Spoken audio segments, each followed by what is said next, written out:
Selamat malam. Kami dari kelompok 8, mata kuliah Manajemen Talenta kelas tadi, akan membawakan presentasi dengan tema Talent Engagement. Kelompok kami beranggotakan 3 orang, yaitu saya, Maria, Mataniari, dan Sabrina Alifa. Sebelum kita membahas tentang talent engagement, kita perlu memahami terlebih dahulu tentang konsep engagement. Apa itu engagement? Engagement merupakan suatu keadaan yang secara aktif melibatkan kegiatan yang menjawab kebutuhan personal seseorang, yang mana kegiatan tersebut juga dapat meningkatkan pemahaman mereka mengenai keberhasilan profesional atau profesional aplikasi. Engagement atau keterikatan merupakan komitmen dengan level yang lebih tinggi. Jadi, seperti the next level of commitment. Konsep work engagement dan employee engagement seringkali digunakan sebagai sinonim satu sama lain. Jadi, jika ada yang mengatakan work engagement, itu sama dengan yang dimaksudkan dengan employee engagement. Definisi employee engagement itu beragam, namun umumnya terdapat 3 karakteristik dari semua definisi itu, yaitu afektif atau emosi, fisik atau perilaku, dan kognitif. Talent engagement juga dapat diartikan sebagai suatu keadaan psikologis yang sangat positif milik seorang karyawan. Jadi, apa sih pentingnya mempelajari tentang engagement? Jadi, talent itu bersifat sangat mobile. Mereka dapat dengan bebas berpindah dari organisasi satu ke organisasi lainnya. Yang menurut mereka, pengetahuan dan keahlian mereka lebih diakui dan dibutuhkan, atau lebih diapresiasi. Oleh sebab itu, untuk menghindari terjadinya hal-hal seperti ini, yaitu kita kehilangan talent yang berbakat, karena mereka tidak merasa cukup diapresiasi, kita sudah seharusnya mempelajari mengenai talent engagement. Berikutnya, terdapat tipe dan level yang berbeda mengenai engagement. Yang pertama yaitu engage talent. Engage talent ini merupakan yang dinamakan pembangun perusahaan dalam tanda kutip. Kinerja yang mereka tunjukkan secara konsisten dari tingkatan yang tinggi. Mereka mencari tahu apa yang perusahaan harapkan dari mereka untuk mereka lampaui. Jadi setelah mencari tahu apa yang harus mereka kerjakan yang diminta perusahaan, mereka akan berusaha untuk melampaui ekspektasi itu. Mereka memiliki sifat ingin tahu terhadap perusahaan dan posisi mereka di dalamnya. Mereka bersedia menggunakan bakat dan kekuatan yang mereka miliki dalam pekerjaan sehari-hari. Mereka bekerja dengan passion dan menciptakan inovasi sehingga memajukan perusahaan. Tipe berikutnya yaitu not engaged talent. Talent tipe ini cenderung berfokus kepada tugas pekerjaan daripada kepada outcome yang diharapkan dari mereka. Mereka perlu diberikan instruksi khusus tentang apa yang perlu dikerjakan agar mereka dapat mengerjakan pekerjaan tersebut. Fokus mereka lebih kepada menyelesaikan tugas daripada mewujudkan pencapaian. Jadi mereka bekerja dengan tujuan untuk menyelesaikan, bukan untuk mengembangkan tugas tersebut atau apalagi mengembangkan perusahaan. Karyawan tipe ini cenderung merasa bahwa pekerjaan mereka tidak dianggap penting dan potensi yang mereka miliki itu tidak diakui.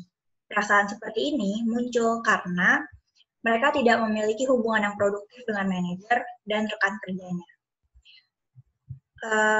Karakteristik lainnya dari tipe ini adalah mereka merupakan entitas yang bisa disebut menggunakan istilah employee, bukan talent, karena mereka tidak menghasilkan suatu hasil positif yang signifikan bagi organisasi. Tipe berikutnya yaitu actively disengaged talent. Tipe ini disebut sebagai cave dwellers. Mereka secara konsisten melawan segala sesuatu yang ada di dalam organisasi. Mereka tidak bahagia dalam pekerjaan, dan mereka bersikap terang-terangan akan hal itu. Mereka menumbuhkan suasana negatif setiap ada kesempatan. Mereka seringkali meremehkan pencapaian rekan kerjanya, dan dalam dunia kerja, seiring berjalannya waktu, dalam diri setiap karyawan akan tumbuh rasa kebergantungan, saling bergantung satu sama lain. Dalam hal ini, keberadaan talent tipe ini merupakan ancaman bagi organisasi karena dapat mempengaruhi produktivitas pekerja lain secara langsung. Jika untuk not engaged talent digunakan istilah employee untuk menggambarkannya, maka untuk actively disengaged talent digunakan istilah no use employee karena mereka tidak menghasilkan output positif apapun untuk organisasi, bahkan menghalangi karyawan lainnya untuk bekerja produktif. Selanjutnya, kita memasuki untuk pemahaman konsep talent management. Jadi, apa itu talent management?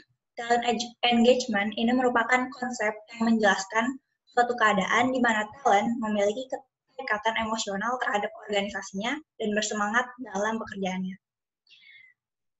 Strategi yang dilakukan organisasi untuk membangun kemitraan atau partnership di antara organisasi dan talent-talentnya yaitu berupa 1. Talent memahami sepenuhnya dan berkomitmen untuk mewujudkan tujuan organisasi, dan 2. Organisasi menghargai aspirasi dan ambisi pribadi yang dimiliki talentnya.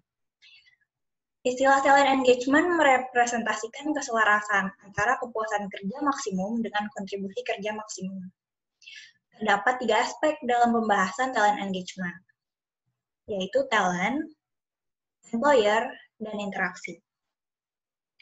Dalam talent, termasuk di dalamnya membahas kondisi psikologis serta pengalaman masing-masing talent yang bersifat unik. Dalam employer, termasuk dalam aspek ini yaitu kemampuan employer untuk menciptakan kondisi yang mendukung proses talent engagement, dan interaksi membahas interaksi itu sendiri yang terdapat pada talent, antar talent di semua level. Talent engagement ini berbeda dengan employee engagement. Dalam hal ini, talent engagement dapat dikatakan sebagai suatu dimensi atau segmen dalam konsep employee engagement, yang merupakan kategori yang lebih luas lagi. Keduanya memiliki dimensi kognitif, afektif, dan perilaku. Meskipun demikian, talent engagement secara lebih spesifik disebutkan bahwa dibutuhkan kompetensi sebagai kemampuan, komitmen sebagai kebersediaan atau willingness, dan kontribusi sebagai niatan atau purposefulness. Yang semua ini dibutuhkan untuk hadir dalam waktu yang sama. Dibandingkan employee engagement, talent engagement lebih penting untuk diperhatikan oleh manajemen perusahaan. Kenapa? Karena talent yang sudah terikat atau engage terhadap perusahaan akan bersedia melakukan hal yang melebihi lingkup tanggung jawab pekerjaannya. Mereka merupakan orang-orang di balik kemajuan suatu perusahaan yang memberikan kontribusi maksimal sesuai keahlian dan bakatnya dalam rangka mencapai tujuan organisasi. Jadi organisasi ini perlu berfokus kepada talent, bukan karyawan, sekadar karyawan, agar didapatkan hasil yang maksimal, sehingga mendorong pertumbuhan organisasi daripada berfokus kepada sumber daya manusia yang tidak dapat memberikan upaya maksimalnya. Kebanyakan organisasi sekarang ini sudah menyadari bahwa dalam konteks loyalitas dan produktivitas, talent terbaik yang dapat dimiliki oleh suatu perusahaan bukanlah talent yang sekadar merasa puas. Namun, lebih dari itu, yaitu talent yang memiliki keterikatan baik secara intelektual maupun emosional dengan organisasi yang menaunginya, yang bersemangat untuk mencapai tujuan-tujuan organisasi dan menerapkan nilai-nilai milik organisasi.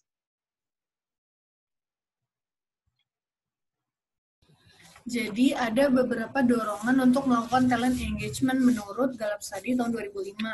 Nah, yang pertama itu feeling valued and involved, di mana ketika kontribusinya itu merasa dihargai, bisa meningkatkan harga diri dan rasa percaya dirinya. Nah, hal ini tuh bisa meningkatkan motivasi mereka untuk melakukan pekerjaan mereka lebih baik lagi. Nah, yang kedua itu good quality line management, di mana ketika memiliki kualitas manajemen lini yang baik, karena juga manajemen lini itu berkaitan dengan karyawan karena bertanggung jawab atas karyawan tersebut, terus juga dia punya hubungan yang harmonis dengan atasan, kolega, dan bawahan juga, itu bisa mengarahkan kepuasan karyawan yang memiliki talent. Nah, yang ketiga itu two-way communication, di mana harus ada komunikasi dua arah antara karyawan dan perusahaan.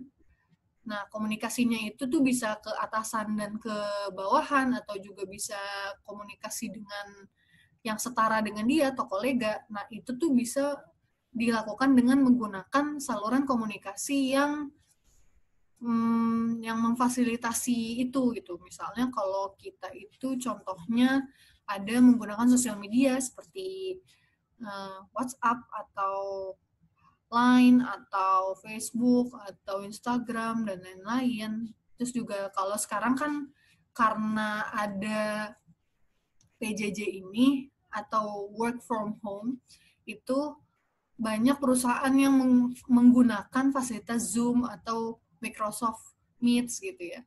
Nah, itu tuh bisa kedua hal itu tuh sebenarnya bisa juga sebagai fasilitas untuk saluran komunikasi gitu.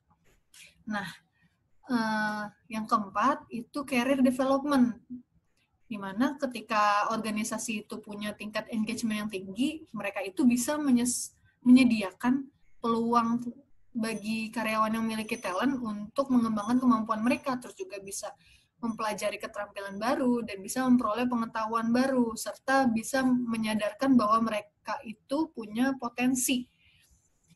Nah, yang kelima itu clarity of company values and image, di mana seberapa banyak karyawan dipersiapkan untuk mendukung produk dan layanan yang disediakan perusahaan kepada para pelanggan mereka. Nah, itu akan sangat bergantung pada persepsi mereka atas kualitas produk dan layanan tersebut. Jadi, ketika karyawannya itu punya persepsi atas produk dan layanan yang baik, itu juga akan membantu mereka untuk mengajak pelanggan untuk menggunakan produk dan layanan yang disediakan oleh perusahaan. Gitu. Yang keenam, effective management for talents, di mana organisasi itu memiliki pengembangan karir yang bisa mempengaruhi engagement terhadap karyawan. Nah, juga selain itu tuh juga disertai dengan mempertahankan talent, lalu juga memberikan peluang bagi karyawan untuk pengembangan pribadi dia. Nah, yang lalu kita juga akan membahas model dari talent engagement. Jadi menurut Jeswani dan Sarkar 2008, ada modelnya itu tuh dimulai dari aspek pertama. Yang pertama itu engagement driver. Nah, ini tuh digunakan organisasi untuk membangun engaging work environment. Nah, kalau organisasi kan emang harus merekrut karyawan yang sesuai dengan syarat pekerjaannya juga. Terus juga bisa mengembangkan keterampilan dengan tepat dan bisa memberikan dukungan ke perusahaan melalui sistem dan strategi engagement yang kuat dengan antara organisasi dan karyawan itu. Nah, itu tuh bisa mengubahnya menjadi aspek kedua ini, yaitu engage talent. Nah, karyawan kan berharap dia merasa dihargai atas kontribusi dia, terus juga berharap ingin memiliki kualitas manajemen lini yang baik, lalu juga bisa berkomunikasi dua arah antara karyawan dengan perusahaannya, baik dengan atasan, bawahan, atau yang setara sama dia kan, terus juga bisa mengembangkan karirnya dia, lalu merasa bahwa perusahaan ini tuh punya nilai-nilai dan citra yang jelas. Nah, mereka juga misalnya dia juga ingin menggunakan keterampilan dan engagement mereka secara efisien dan efektif. Nah, hal-hal yang tadi yang bisa dibilang sebagai namanya itu engagement driver, itu bisa membantu mereka untuk mencapai engage talent. Nah, kemudian mereka bekerja sama yang akan mengarah pada engaging work environment itu bisa berdampak pada positive attitude dan positive behavior pada karyawan itu. Nah, secara khusus sebenarnya engaging work environment tadi itu bisa membangun psychological ownership pada aspek ketiga dalam pemikiran talenta. Nah, ini itu bisa memenuhi kebutuhan pribadi dan praktisnya. Nah, hal ini itu bisa mendorong mereka untuk melakukan redundant effort atau usaha semaksimal mungkin dan stay di perusahaan tersebut. Nah, akhirnya ketika perusahaan itu punya engaged talent, itu bisa memiliki manfaat dalam jangka panjang di bottom line gitu. Nah, organisasi itu mendorong engagement secara proaktif dengan memanfaatkan 3 sumber yang jadi pengaruh untuk melakukan perubahan. Nah, yang pertama itu karyawan, yang kedua itu pemimpin, yang ketiga itu sistem dan strategi organisasi. Nah, ketiganya itu bisa bekerja sama untuk membangun engaging work environment. Walaupun emang engagement itu punya banyak dorongan atau engagement drivernya banyak, nah engagement yang semaksimal mungkin, engagement yang tinggi, itu harus dimiliki setiap karyawan gitu. Nah, organisasi ini yang berharap bisa mendorong engagement ini itu bisa memanfaatkan semangat, komitmen, dan rasa kepemilikan karyawan terhadap organisasi. Nah, hal ini itu bisa dicapai dengan menetapkan engagement driver yang pertama ini. Gitu. Nah, engagement drivernya ini itu mulai lebih banyak menjadi lebih banyak engage talent dan bisa mengembangkan emotional connection antara talenta atau karyawan yang memiliki talenta dan organisasi. Nah, sebenarnya fase pertamanya ini itu namanya cognitive think. Nah, cognitive think itu ada sebagai generasi dari possessive feeling. Nah, nantinya antara talenta mengenai organisasi yang dikenal sebagai psychological ownership. Nah, ini itu mengarah pada positive attitude dari organizational commitment dan positive behavior pada job satisfaction antar karyawan dan organisasi. Nah, job satisfaction ini itu mengarah pada affective feel yang sebagai fase kedua. Nah, hasil dari engage talent ini kan bisa dilihat dari behavioral act yang menjadi fase akhir atau fase ketiga dari talenta. Nah, berupa intention to stay, atau dia memiliki keinginan untuk bertahan di organisasi itu, dan redundant effort atau effort semaksimal mungkin yang bisa mengarah pada talent retention dan increase performance gitu. Dia bisa mengarahkan pada talent retention dan peningkatan performa atau peningkatan kinerja dalam perusahaan.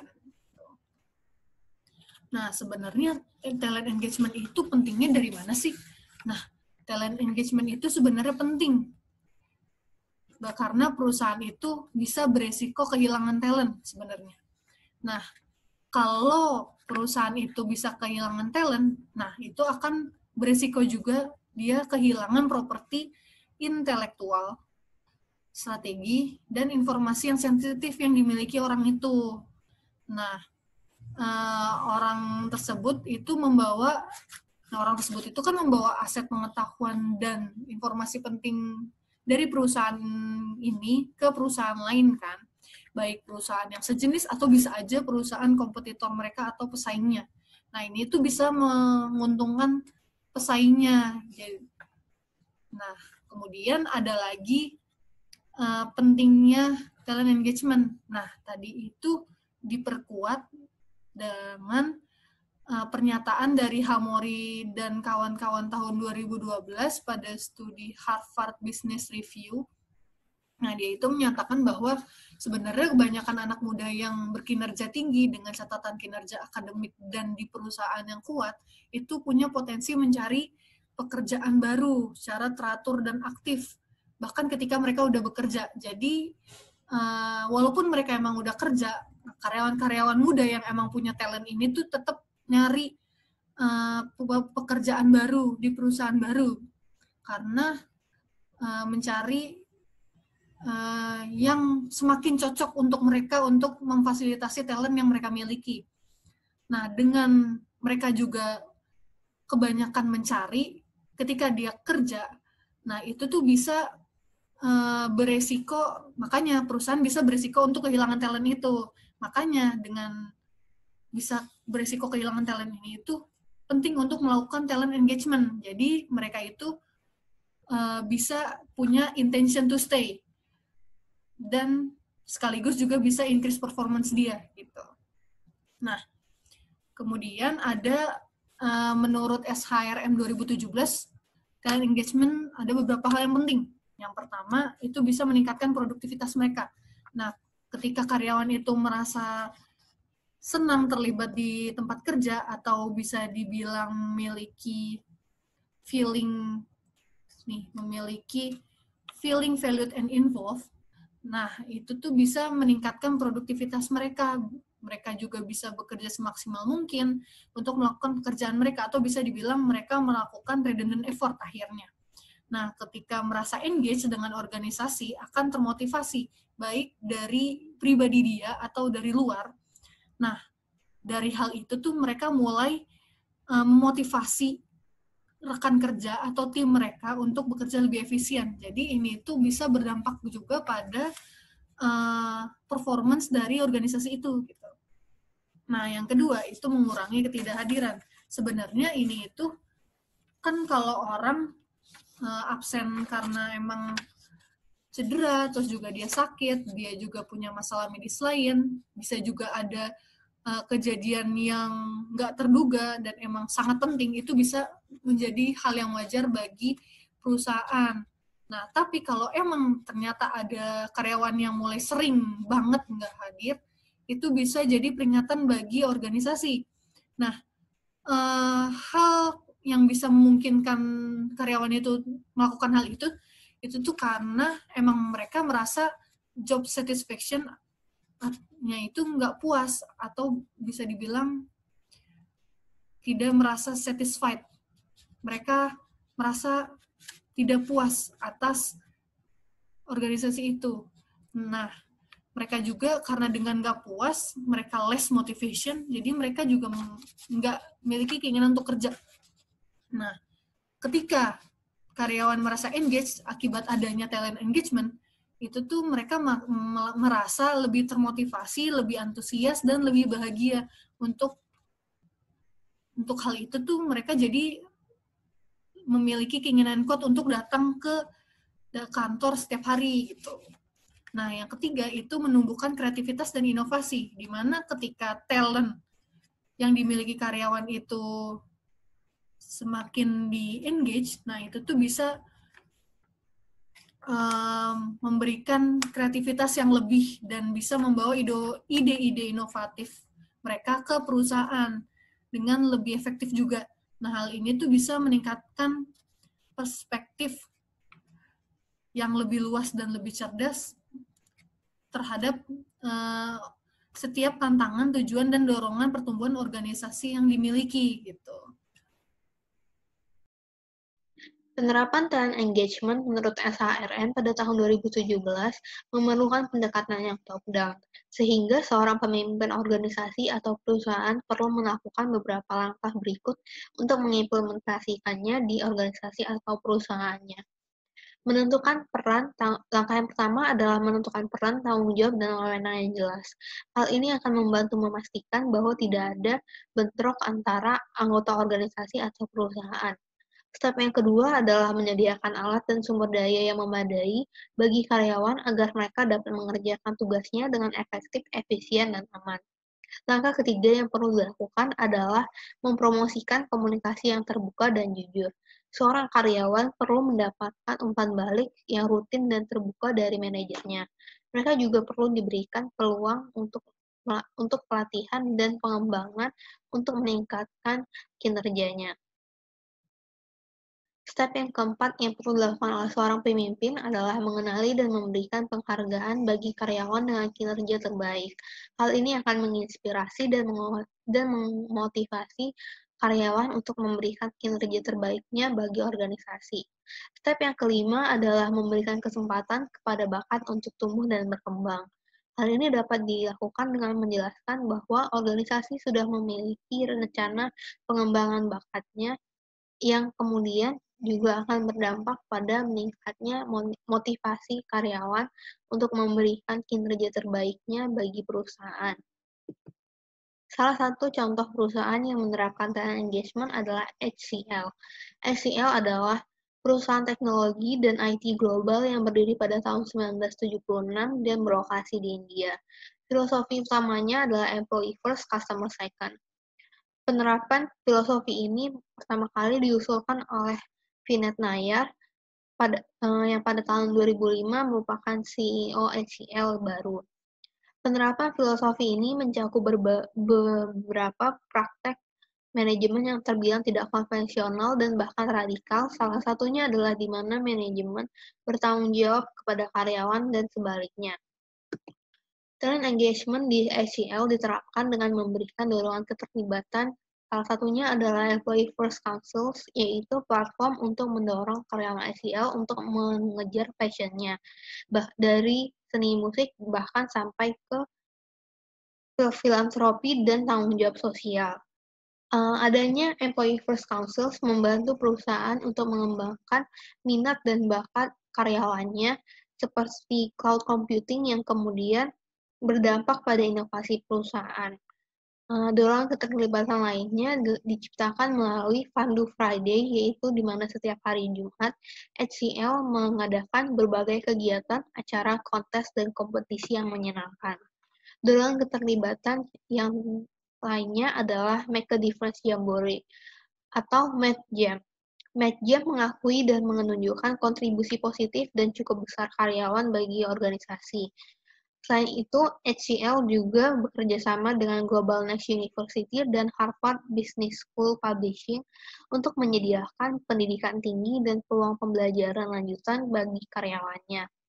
Sekian presentasi mengenai talent engagement dari kelompok 8. Terima kasih.